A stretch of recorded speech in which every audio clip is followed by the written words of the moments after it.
जैसा कि आप जानते ही होंगे, रसिया और यूक्रेन के बीच में महायुद्ध चल रहा है और इस महायुद्ध के 3 दिन समाप्त हो चुके हैं।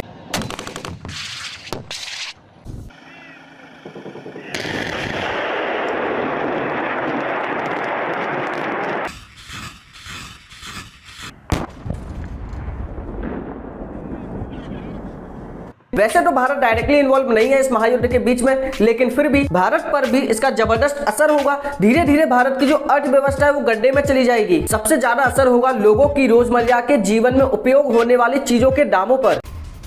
इस समय दुनिया में कितनी उथल पुथल मची हुई है।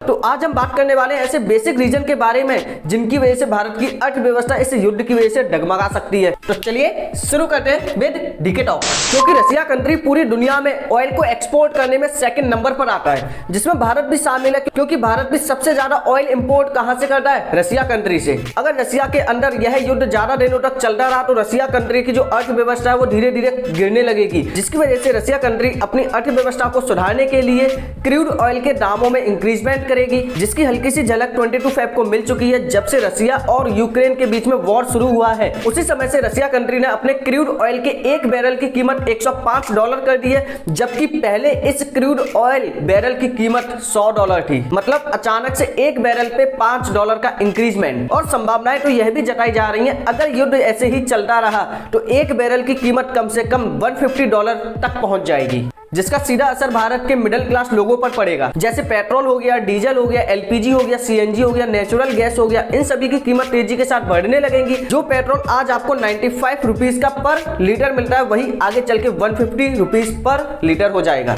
और इस पेट्रोल की कीमत में इंक्रीज होने की वजह से सीधा असर किसके ऊपर पड़ेगा? ट्रांसपोर्टेशन पे। दरअसल खाद्य पदार्थ को लाने और ले जाने की ट्रांसपोर्ट की कीमत बढ़ जाएगी, जिसके कारण कंपनी अपना मुनाफा कमाने के लिए उस प्रोडक्ट की प्राइस को इंक्रीज कर देंगे, जिसका सीधा भुगतान करना पड़ेगा किसको? भारत के गरीब लोगों को और मिडिल क्लास लोगों को। कीमत बढ़ने का सिलसिला केवल खाद्य पदार्थ तक ही सीमित नहीं रहेगा, बल्कि उन सभी वस्तुओं पर पड़ेगा जो भारत रसिया और यूक्रेन से इंपोर्ट करता है। जैसे कि कुछ कमोडिटीज हैं जिन्हें भारत रसिया कंट्री से इंपोर्ट करता है। नंबर 1 पे है डायमंड्स एंड ज्वेलरीज, नंबर 2 पे आपका पेट्रोलियम है, नंबर 3 पे आपकी फर्टिलाइजर, नंबर 4 पे आप आयरन हो गया, पेपर प्रोडक्ट हो गया, खनिज तेल हो गया आदि शामिल है। और वहीं यूक्रेन भी भारत में वनस्पति तेल हो गया, फर्टिलाइजर हो गए, न्यूक्लियर रिएक्टर एंड बॉयलर जैसी मशीनों को सप्लाई करता है। तो इन सभी चीजों को देखने के बाद लगता है कि अगर यह युद्ध ज्यादा समय तक चला तो भारत की अर्थव्यवस्था डगमगा जाएगी। अब हम बात करें SIPRI, Stockholm international peace research institute के अनुसार भारत की लगभग 60% सैन्य आपूर्ति रूस से होती है, जो आपका एक बेहद अहम पक्ष है। अगर रूस ने भारत को सैन्य आपूर्ति जैसे हथियार, मिसाइल्स वगैरह देना बंद कर दिया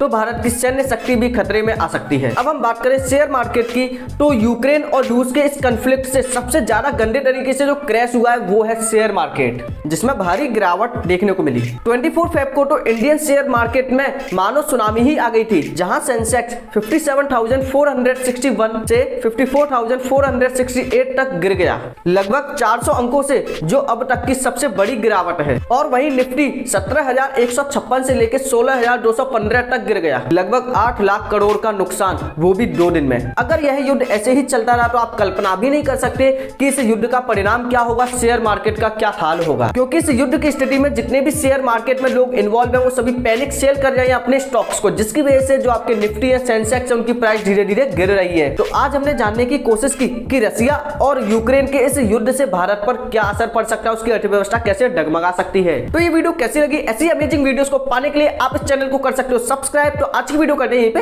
फिनिश।